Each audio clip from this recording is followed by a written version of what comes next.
morning, everyone. Paul Ruppel here with Fox 29 News Now, coming at you right after Good Day each weekday morning. We're bringing you live events from around the area. We have a couple of reports for you this morning. Here's a developing story from our Steve Keeley.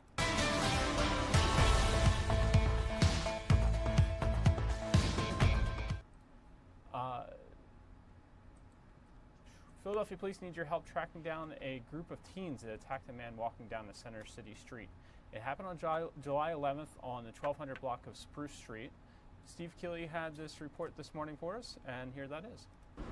This is a popular neighborhood and usually thought to be a real safe neighborhood just a couple of blocks outside Center City. But another reminder that suddenly a stroll through even one of the nicer neighborhoods can turn into a sudden, unexpected attack, police warn, as you watch. 5 young men, teens to early 20s, just hanging out on the corner here at 12th and Spruce. This is July 11th at 10:30 at night. They then follow a young man who walks into the shot. Walking by, 2 of the 5 end up pummeling him with punches many times, demanding he empty his pockets. They end up ripping that backpack off of him, getting his wallet and cell phone, and sending him into the Thomas Jefferson Hospital emergency room. Oh, it's a little scary, right? I didn't think it would happen in this neighborhood. Be observant, anybody and anything around me, because it's getting a little bad. Some people randomly doing it to people. We definitely want to get these individuals off the street. If any of them were juveniles, we're hoping maybe their parents recognize them and say, hey, wait a minute. Or if you knew your kids were out in that area that time of night, at least take a close look and see if these are kids that are yours or that you know. And just let us know, and we can hopefully bring this to a resolution. Police are already running down the tips that have come in since they first put this video on their Twitter page yesterday morning, and also seeing when and if the victim's stolen credit cards in that wallet were used, and where, and maybe seeing if those stores have any surveillance close-ups of any of these attackers. Back to you.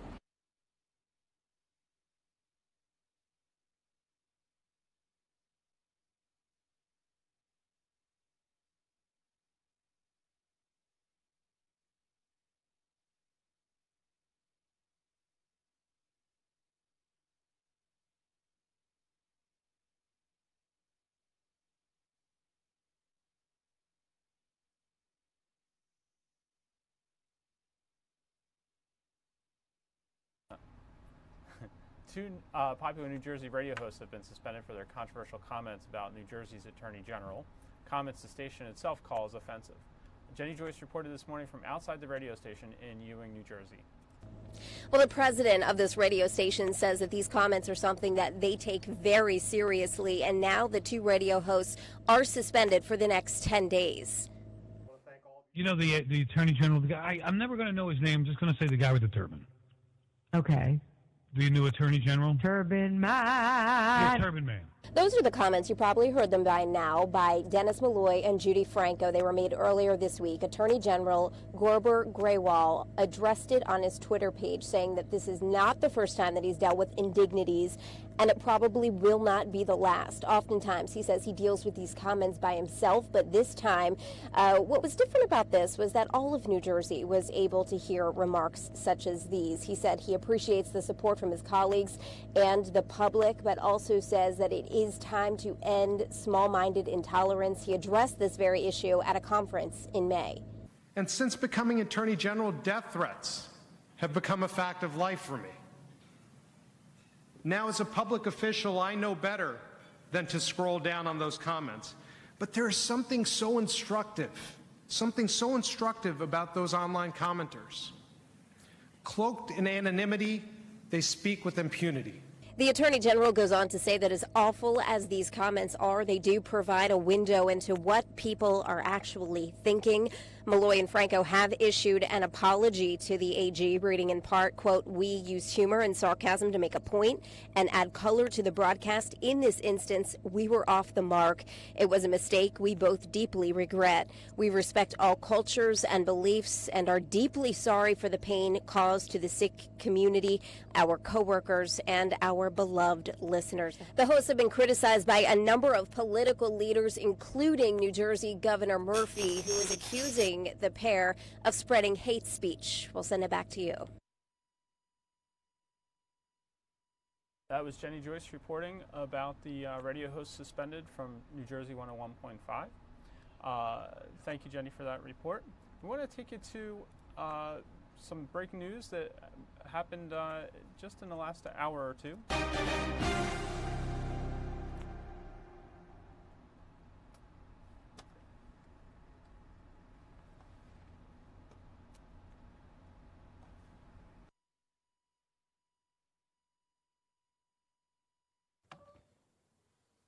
President Trump announced that the economy is growing at a 4.1% growth rate in GDP. This comes on the heel. GDP were just he released. delivered these remarks just a few minutes ago. And I am thrilled to announce that in the second quarter of this year, the United States economy grew at the amazing rate of 4.1%. We're on track to hit the highest annual average growth rate in over 13 years. And I will say this right now, and I'll say it strongly, as the trade deals come in one by one, we're going to go a lot higher than these numbers, and these are great numbers. During each of the two previous administrations, we averaged just over 1.8% GDP growth. By contrast, we are now on track to hit an average GDP annual growth of over 3%, and it could be substantially over 3%. Each point, by the way, means approximately $3 trillion and 10 million jobs. Think of that. Each point, you go up 1 point. It doesn't sound like much. It's a lot. It's $3 trillion, and it's 10 million jobs. If economic growth continues at this pace, the United States economy will double in size more than 10 years faster than it would have under either President Bush or President Obama. Perhaps one of the biggest wins in the report, and it is indeed a big one, is that the trade deficit, very dear to my heart because we've been ripped off by the world, has dropped by more than $50 billion. $52 billion to be exact. It's dropped by more than 50. Think of that. The trade deficit has dropped by more than $50 billion. And that's added and adding 1 point to GDP. That's a tremendous drop. We haven't had a drop like that in a long time. You have to go back a long time before you find it. By increasing growth to 3% over the next 10 years, that would mean 12 million new American jobs and $10 trillion of new American wealth, at least. And that's not including the fact that since I was elected, we've created approximately $7 trillion of new wealth. The year before I came into office, private business investment grew at only 1.8%. Last year, it jumped to 6.3%. That was my first full year. We had to do a lot of things to get it to grow. And this year, it's growing at 9.4%. So that's a very tremendous increase. There hasn't been an increase like that in many, many years, decades. And I think the most important thing, and Larry Kudlow just confirmed to me along with Kevin Hassert, that these numbers are very, very sustainable. This isn't a one-time shot. I happen to think we're going to do extraordinarily well in our next report, next quarter. I think it's going to be outstanding. I won't go too strong because then if it's not quite as good, you'll not let me forget it. But I think the numbers are going to be outstanding. We've accomplished an economic turnaround of historic proportions. When I came into office, 1.5 million fewer prime-age Americans were working than 8 years before. We had lost almost 200,000 manufacturing jobs under the previous administration, and you all know, they say, well, you have to lose manufacturing jobs. It'll get worse and worse. Manufacturing jobs are obsolete. No, they're not obsolete. They're the greatest jobs we have. More than 10 million additional Americans had been added to food stamps past years. But we've turned it all around.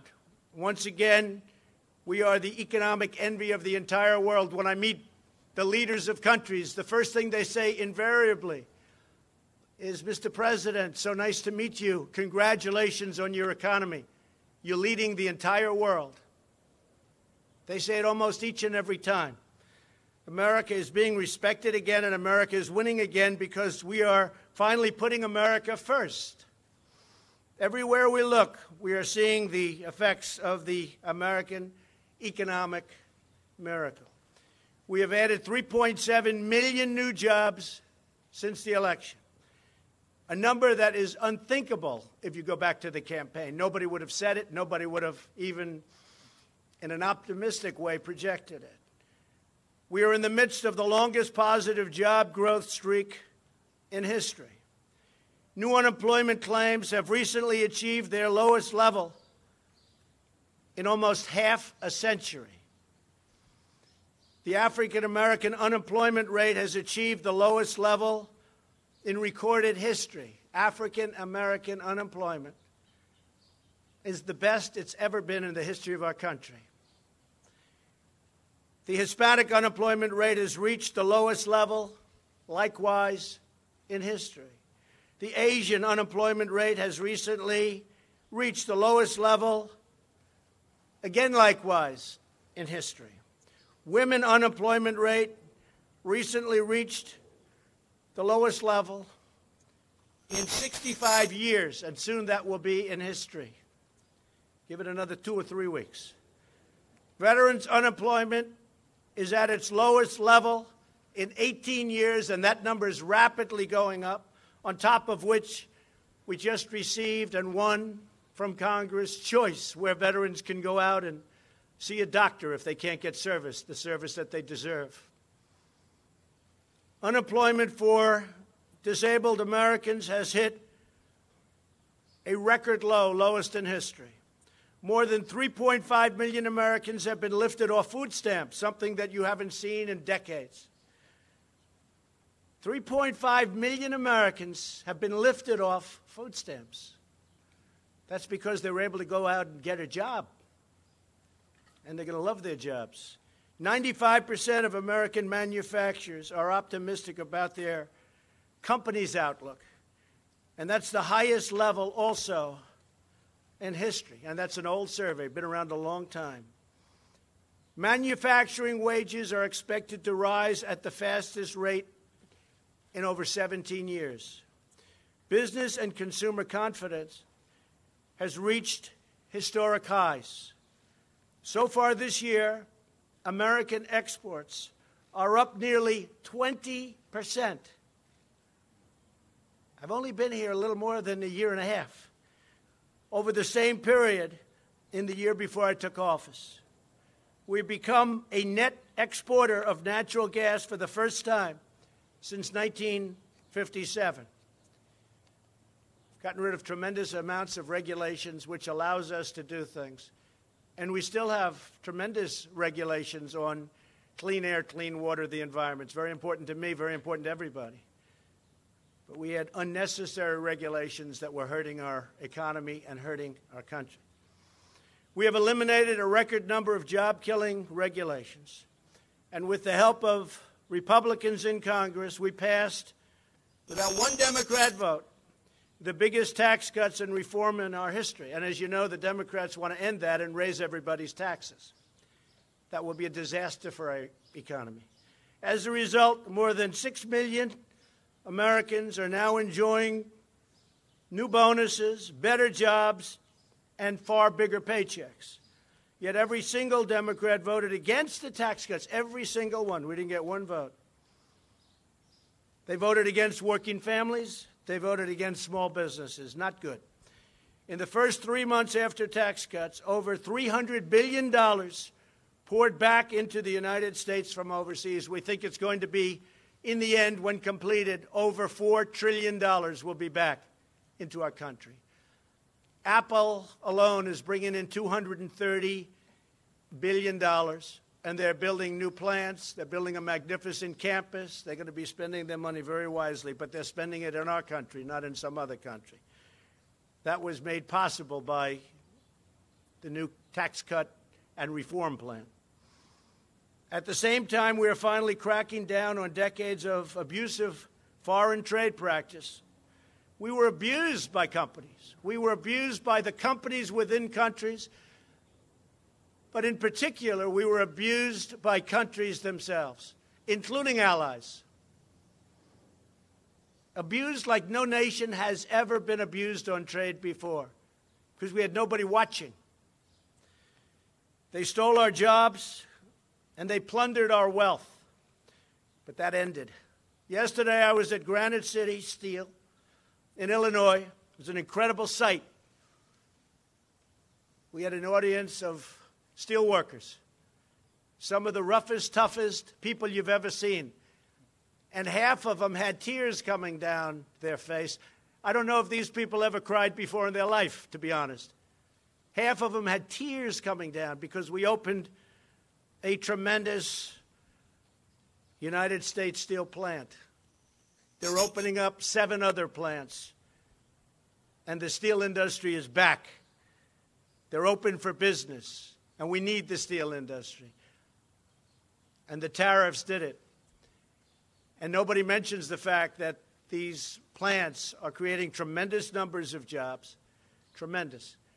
And billions of dollars are pouring into the United States coffers, billions of dollars. But we're getting jobs, we're getting money coming in, we're respected, and eventually the steel prices will really start to go down because all of these new plants are going to be competing against each other. But we won't have foreign countries dumping, that's the word they use, dumping, steel all over the place and destroying our factories, destroying our plants, destroying our companies, and destroying our jobs.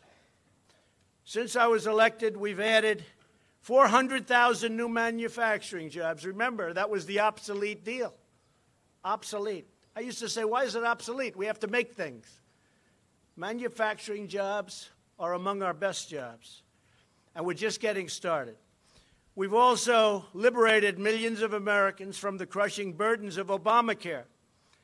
The cruel individual mandate penalty is gone.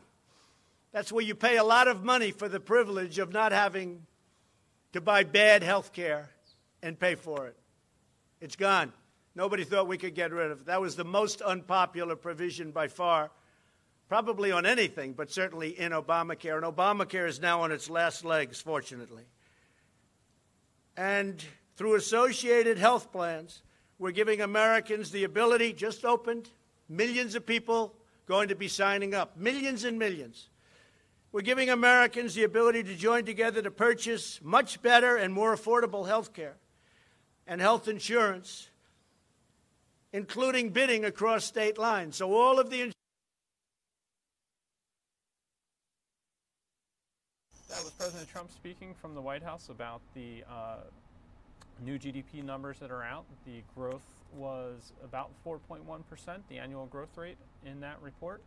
I want to let you know we're waiting for a news conference to begin. Senator Bob Casey, is calling on the administration and Congress to invest in school infrastructure. He'll be joined there by Philadelphia Mayor Jim Kenney as they call on both the administration and Congress to commit to investing in school infrastructure. And they'll be highlighting a proposal, $50 billion proposal that Senate Democrats have to assist states and school districts in closing the funding gap for capital modernization and repairs. So that is coming soon. Right now, we're taking a live look at Old City, Philadelphia. Let's get you some details about the weather. It's 79 right now outside our studios in Old City. Dew point is 73, and the wind is out of the southwest at 9 miles per hour. Let's get you a look at radar as well. Here you can see some storms are expected later today. The National Weather Service Mount Holly says showers and thunderstorms are expected mainly this afternoon and tonight from west to east with the approach of a cold front. There's a severe thunderstorm threat mainly later this afternoon and evening, so keep up to date on the forecast throughout the day. That cold front moves across our area late Friday with showers and thunderstorms. So some of those storms could be severe with damaging winds and hail. Then high pressure builds in for the weekend, so we'll be looking forward to that. Let's take a look at some of our weather cameras right now, and we'll get you live looks around the region.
Here's a look at your 7-day forecast from the Fox 29 Weather Authority. As we mentioned earlier, it's going to be sunny and hot with some afternoon storms today. High of 90. Some of those storms could be severe later, so definitely keep an eye on the forecast and the sky. Saturday, it's mostly sunny and 87. That's going to be a 9, so it's going to be a very nice weekend. Back-to-back 9s, according to our Susario. Sunday is mostly sunny, 85. Monday, sun and clouds, 87. Looks like we get back into that unsettled weather pattern on Tuesday with showers and storms, 83. Wednesday, showers and storms, 85. And ditto for Thursday with a high of 84. Let's take a look at, Sue showed this morning this beach cast for the shore today. Looks like low tide will be around 2 p.m. and then high tide around 8. It should be about 82 degrees out there. The UV index is very high at a 9, so make sure you apply sunscreen. Water temperature 74. Rip currents are moderate right now. There is a 30% chance of rain, and the wave height will be about 4 feet.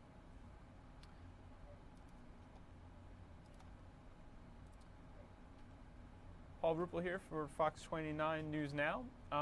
We are, as I mentioned earlier, waiting a news conference. Here's a live look at that. This will be Senator Bob Casey and Mayor Jim Kenney calling on the administration and Congress to put more money towards school infrastructure. As soon as that gets underway, we will bring that to you. In the meantime, we'll give you a business report. American Airlines is bagging some luggage restrictions, and Disney is doing its part to help the environment. Fox Business's Tracy Carrasco has more on today's Business Morning Outlook. Oh, there we go.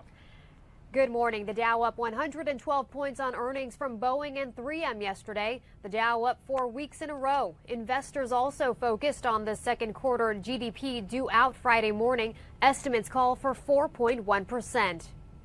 After disappointing second quarter earnings, Facebook stock plummeted on Thursday, erasing $119 billion, losing more market value than any publicly traded company in U.S. history. CEO Mark Zuckerberg losing $15 billion alone. American Airlines is dropping its unpopular carry-on ban for basic fares, reversing a decision made last year. Customers will once again be allowed to bring a free carry-on bag starting in September. And Disney is the latest company to announce a policy that stops usage of single-use plastic straws and stirrers. Disney is banning the plastics at all of its locations by mid-2019. That's business. For more, log on to foxbusiness.com. In New York, I'm Tracy Carrasco. Welcome back. We are awaiting a news conference. Let's show you the mic flag, and we'll get that for you as soon as it begins. This will be Democrats calling on President and Congress to invest in school infrastructure. Again, this will be Mayor Jim Kenney and Senator Bob Casey.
Again, we're waiting here for a news conference to begin. This will be Senator Bob Casey calling on the administration and Congress to invest in school infrastructure. Mayor Jim Kenney will be there with him, we're told. The Senate Democrats have proposed $50 billion to assist states and school districts in closing funding gaps for capital modernizations and repairs. This news conference is expected to start any minute, so we're going to stay with it here and bring it to you as soon as it happens.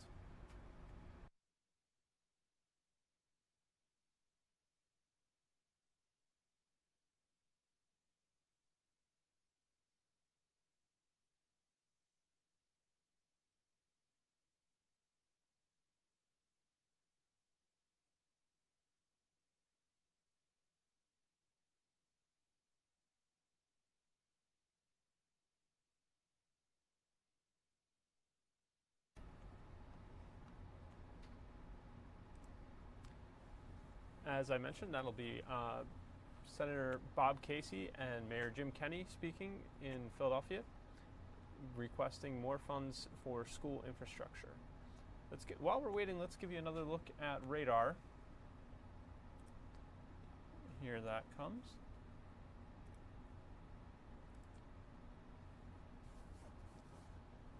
You can see we had one rogue cell of rain storms heading into South Jersey, so make sure you keep an eye on that. And we're expected to have more storms later today.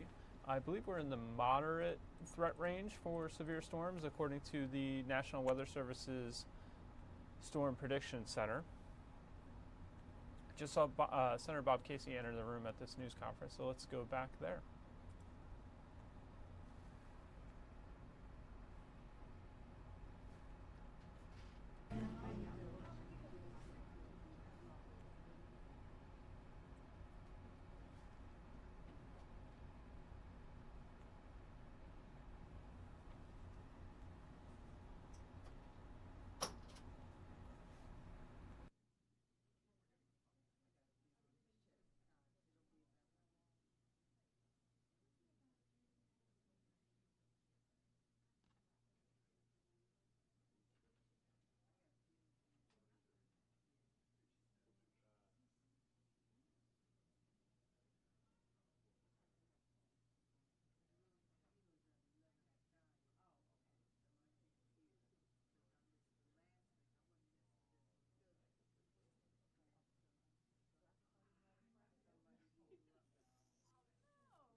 Good morning, everyone. Thank you for coming out on this beautiful Friday morning. My name is Evelyn Sample Oates, and I am the Director of External Affairs for the School District of Philadelphia. And we are excited today because we're going to talk about something that's so critical and so very important to us at the school district, and that is hopefully getting some additional dollars in to improve our buildings, improve our facilities, and make the quality of education much better for our children here in the city of Philadelphia. And we have some wonderful people here that are going to help us make that happen. And I am proud today to bring before you the senator of the great state of Pennsylvania, our wonderful state and this great city of Philadelphia. And he is here with us. And I ask you to welcome and bring to the microphone Senator Bob Casey. Evelyn, thank you. Evelyn, thank you very much. Thanks for getting us started. We're grateful to be here this morning. I'm grateful to be in the presence of so many individuals in this room and represented by those in this room who not only care about education, but care about the places where education takes place. Especially grateful to have Councilwoman Blackwell here. Thank you. Thank you, Thank you. Janny, for being here.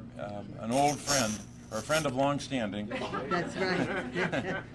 And this young guy over here, do you know this guy, Senator Hughes? He's a new guy in town. Yeah. I'm honored that he's here with us. I won't talk for a long time because we have other speakers this morning, but I wanted to talk principally today about what is not happening at the federal level in terms of investment in school infrastructure, investment in the buildings, the physical locations of where we're doing most of the education in this country. Too often, we forget the connection between where a child learns and what he or she will learn. There's an old expression that I've used over and over again, and I'm going to keep using it. When kids learn more now, they will earn more later. All the research shows that. All the data shows that. It's why we need a national commitment, for example, to early learning, which we do not yet have as a nation. But that's for another day. Today we're going to talk about what's not happening with regard to federal investment in school infrastructure. We have had on the Democratic side in the United States Senate a proposal not just to invest in infrastructure. We've had it on the table for virtually every day of the Trump administration. In fact, only days after the president's inauguration, Democrats announced a plan to invest $1 trillion in infrastructure to create 15 million jobs. That's a big goal. That's a lot to take on. But we wanted to go big because of the benefits that investment in infrastructure pays. One of those sectors of investment, of course, would be in our schools. We believe that by spending, for example, $50 billion across the nation to invest in our schools, we're not only going to improve the physical climate, but we're going to help advance education itself. $50 billion in funding to assist states, school districts, community colleges in closing funding gaps to repair and modernize those schools. We know that when you invest in schools, in the physical infrastructure, you're also advancing both student achievement and ensuring the next generation is prepared for the future. That is essential. And it's time that the Republican majority and the Trump administration join us in this. We have been asking them to join us in infrastructure investments from the opening days of this administration. The Republicans have controlled the House and the Senate for 4 years now, 4 long years, and they've done next to nothing to invest in infrastructure of any kind. We would hope that they would invest in modernizing schools and bringing high-speed internet to rural areas, investing in roads and bridges and water systems and ports, and you could go on and on, the electricity grid. But they've chosen to do none of that. Unfortunately, what they have been focused on is ripping away health care from millions of people. We've stopped them so far, but they're still at it. They've tried to decimate the Medicaid program, which of course also has an impact on teaching and learning in our cities and our rural areas and a lot of places in between. And the other thing they've been focused on intensively is passing, ultimately successfully, a tax giveaway to the super rich and big corporations. Just give you an example. I just mentioned $50 billion. That's what my party in the Senate hopes we could spend on modernizing our schools. And some would say that's not enough. But just getting $50 billion by way of investment would be great progress. This year alone, because of the Republican tax giveaway, the top 1% in America will get $58 billion this year.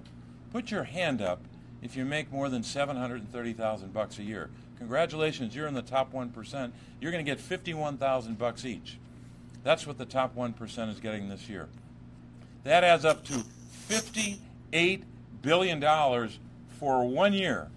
We're talking about investing $50 billion in schools, not just over 1 year, but over 10 years. So it's not much to ask of the Republican majority to say that if you found the votes and you found the time to spend on giving the top 1% $58 billion in 2018. Why the hell can't you find some money for our schools? Why can't you invest in the future of America that'll benefit all of us? Every investment in a school benefits every one of us, every single one of us. And as Governor Wolf said back in 2014 when he was running, he said, when we don't make those investments in our kids and their learning, we are all diminished. And I agree with him. And part of that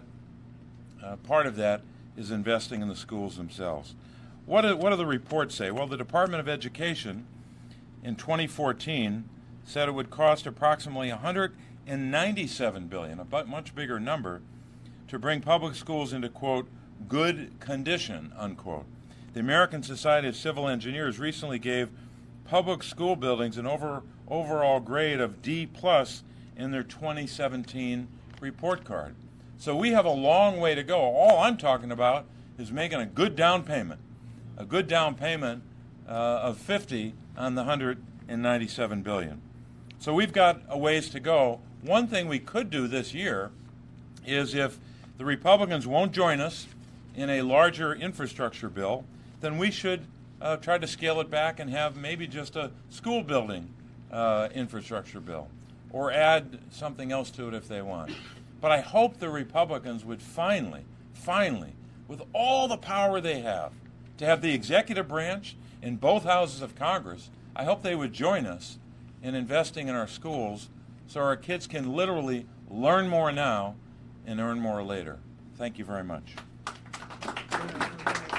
Thank you, Senator. Thank you. And thank you for continuing to fight for the children of Pennsylvania, especially here in Philadelphia. And with that, I'd like to recognize two of our new school board members that are here with us today, the chairman of the School Board of Philadelphia, and that is Joyce Wilkerson, who is here with us today. Thank you, Chair Wilkerson. And also Dr. Chris McGinley, school board member, who is here with us today. Thank you, Dr. McGinley. Yes. And the next person I want to introduce to you, who works each and every day to make sure our buildings are up to par. And we do know, as the senator said, that if they are in a great environment and it's a pleasing environment to our children, that they will do better in school. And she works every day to make sure our buildings are up to par and in a good condition for our students. And I want to introduce our Chief Operating Officer, Danielle Floyd.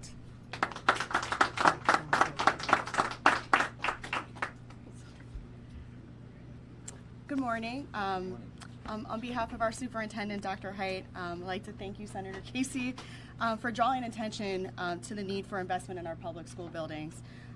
Public schools are the second largest sector of America's infrastructure after roads and highways, and our current spending is inadequate to provide safe and modernized facilities for students, staff, parents, and our community partners.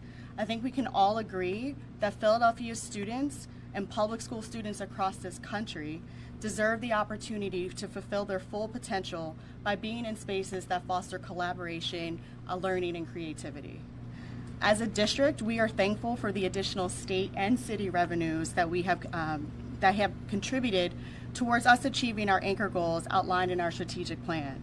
So more of our students are reading on grade level by age 8, and more of our students are graduating and ready to attend college or enter the workforce.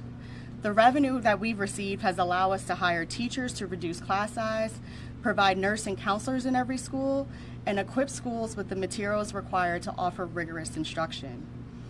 So while significant dollars have been invested in our human capital, our district remains challenged to invest in its physical capital. Currently, our district bears the greatest burden on infrastructure investments. We currently do not receive reimbursement at the federal level for our capital investments, and our state reimbursement program, PlanCon, is not projected to accept new applications until the next fiscal year. Here in Philadelphia, we were fortunate to complete a capital borrow in April of 2018, valued at $275 million, to fund various projects in design and construction for fiscal years 2018 and 2019. Consequently, our efforts to provide safe, healthy, and welcoming environments for students and staff is lagging behind our progress and pace of our instructional gains. Approval of this proposal would permit the district to accelerate needed capital investments in our schools, most specifically to address our environmental hazards, to start planned building improvements sooner, and to add additional projects for new construction and major renovations particularly targeted at the 19 facilities identified with the greatest need in our facility condition assessment. Here at the James Rhodes School, we've completed $650,000 in investments and have planned over $8 million in additional spending to modernize classrooms, upgrade the heating system, and replace the windows. This $8 million is exciting and a boost for this building, but according to the assessment completed for this building, there's still another $7 million of repairs that are required in order to address all the needs. We are particularly encouraged in this proposal that funds would be used for new construction and for deferred maintenance. Moreover, the proposal reestablishes the Qualified Zone School Academy Bond Program, which provide the district access to additional capital borrowing. This proposal also means employment opportunities for professionals and as architects, engineers, and provides jobs for skilled trades workers. And these investments are also economic drivers to contribute to the vibrancy of our great city. And the research has shown that investing in public school infrastructure increases the value of property beyond the amounts borrowed, boosts enrollments, and helps rebuild confidence in formerly struggling districts and schools. Thank you, Senator Casey. Thank you, State Senator Hughes, as well as our other elected officials who continue to advocate to ensure that Philadelphia has the buildings that students rightfully deserve. Thank you, Danielle. We know that every great school has a great school leader, and this school is no different. We have a team of people working here every single day as we prepare to welcome our students back next month. So it's my pleasure to come and speak right now, the school leader at this wonderful school, Principal Kelly Parker. Hello, good morning. On behalf of my staff, students, I'd like to welcome you to James Rhodes, and I thank you for caring. Thank you for coming out today and just taking part in this discussion on how we can make further improvements. I'm very appreciative of our present classrooms being redone, but I know there's some teachers on the 3rd and 4th floor who like to have their rooms done also. So thank you for coming out and just sharing and taking part in this discussion on how we can do that. So thank you. Thank you, Principal Parker. We are going to conclude our press conference. If there are any questions from the press at this point? Oh, Senator Hughes. Wonderful. Okay. Let me invite our wonderful senator from the great state of Pennsylvania to please come forward, Senator Vincent Hughes. He's the new guy. Yeah. Just kind of, sort of. Let me just say, most importantly, thank you to our teachers, our school administrators, the folks who grind it out on a daily basis to come into environments that deserve to be the best that they can be.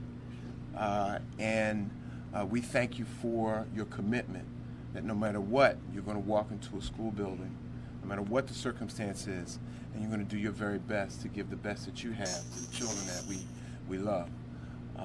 And so thank you. And I mean that. My mother was the head secretary at the Martha Washington School, so I know who really is in charge. You may think you're in charge, but you know.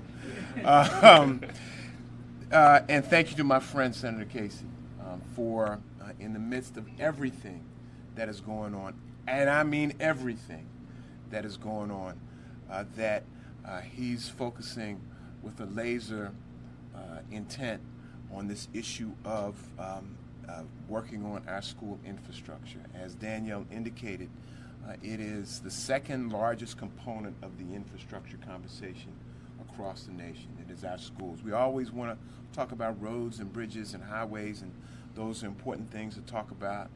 But we can't. And while we always seem to find out some kind of way to get assistance in that space, always the issue of providing appropriate dollars for investing in that infrastructure. School infrastructure always seems to be lagging. So you're laser focused, Senator. You're raising this to the level of attention that you are is extremely, extremely important. And it fills a void that too many people are not stepping up in, especially at the national level. So we thank you for this. We really do. And I know when you get your grips on something, you don't let it go. So I think there's some hope that's going to be realized at the end of this conversation. Danielle kind of walked through the numbers here around the district. We've traveled around the state in a statewide PlanCon advisory committee. Senator, you remember what that was like when you were treasurer, okay? And although we changed the process and the systems to streamline that process, there's no money put behind it. And that is the thing that we have to do at the state level, because the bottom line is it's going to be a combination of state, local, and in this case, federal support to really get this mission done. I've been to schools across the state. Senator, you've been to McKeesport. I was in a public school in McKeesport, and the head superintendent of the school, not the principal, but the guy who makes it work on a daily basis, he took me into the closet. You know those spaces in the building? And Senator, he showed me the system. We're breaking away from the news conference to bring you a breaking story from Skyfox right now.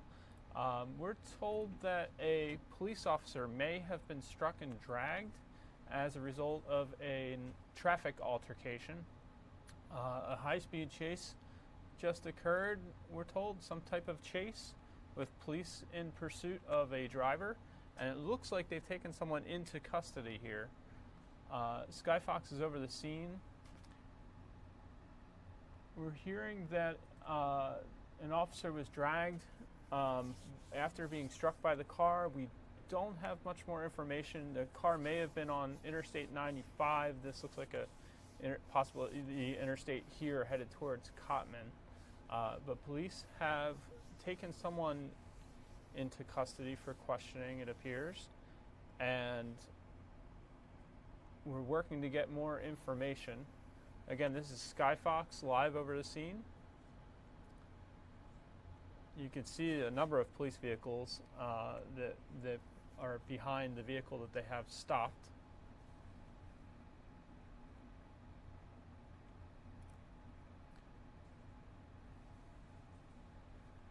We're working to gather some more information on this, but again, we're told police were involved in a chase where a officer may have been struck and dragged by a car. A motorist it appears has been taken into custody for questioning. The car was on Interstate 95 at one time, headed towards Cottman Avenue.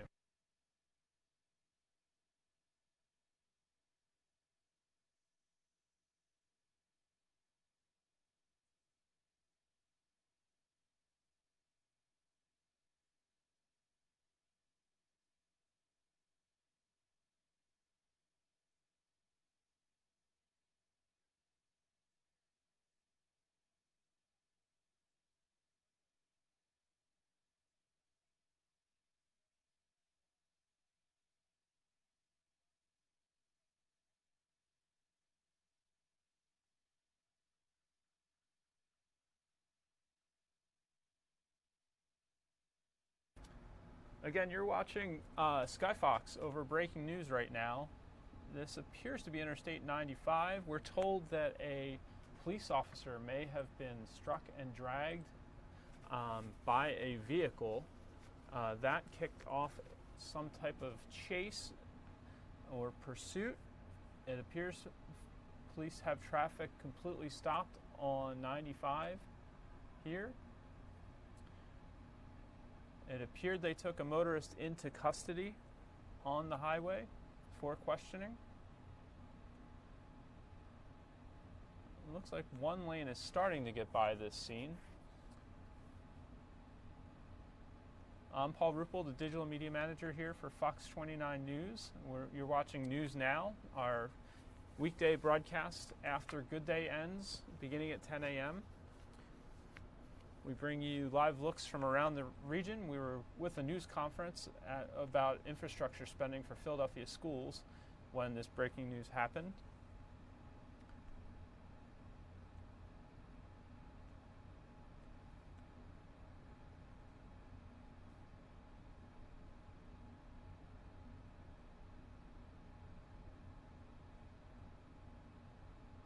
Looks like police are starting to pull away from the scene to try and reopen the highway.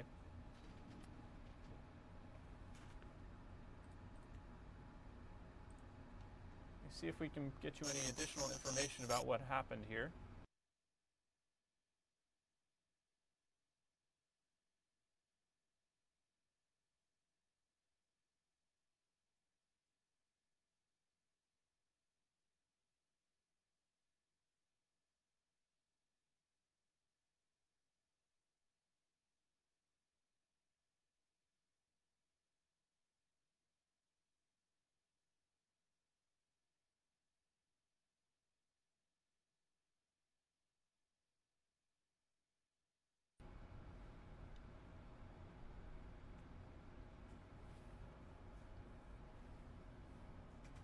You're watching Skyfox live over the area of Interstate 95 and Woodhaven Road, the Woodhaven Expressway, where a police pursuit has ended.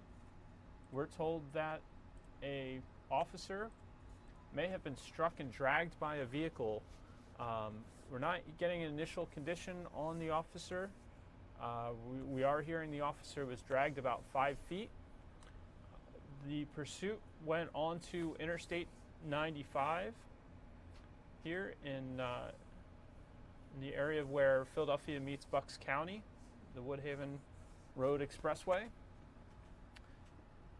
Pierce police brought traffic to a complete stop on 95 when they stopped this vehicle.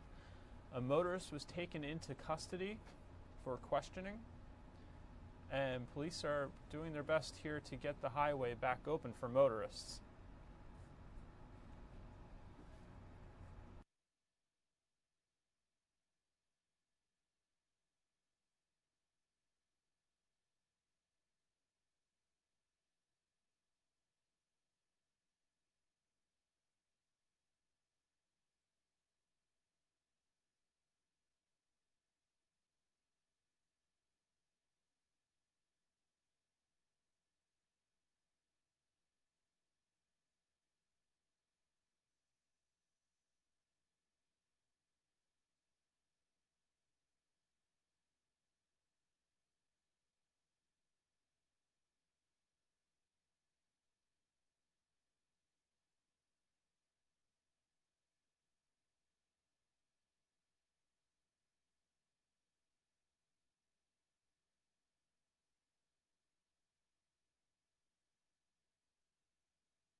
It looks like our feed has ended there, but that was Philadelphia police on the scene of a pursuit that ended on Interstate 95.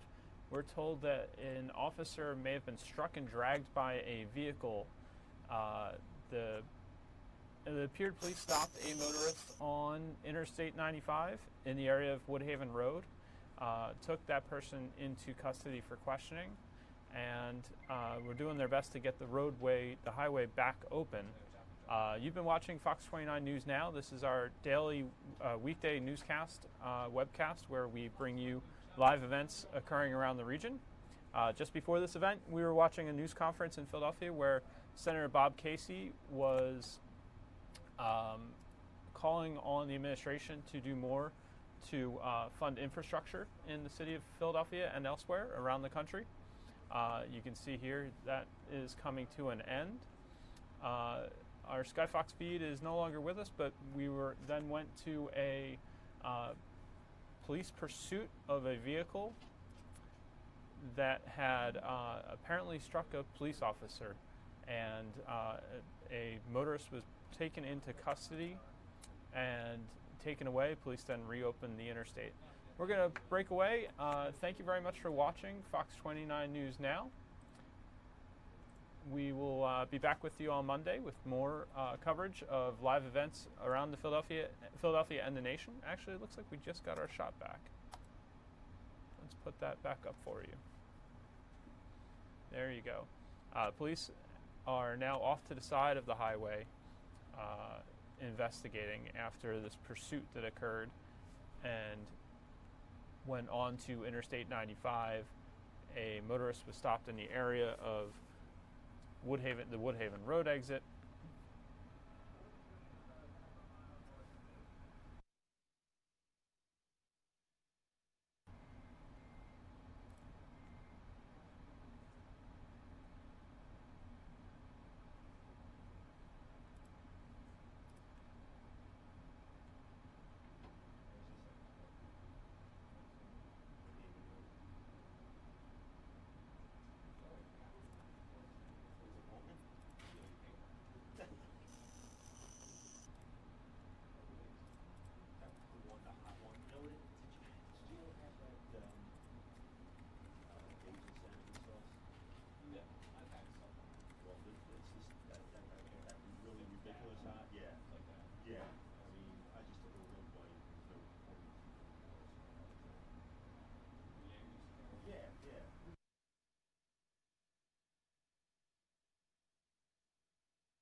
It looks like our chopper is going to be headed away from the scene here. So thank you again for joining Fox 29 News Now. I'm Paul Ruppel.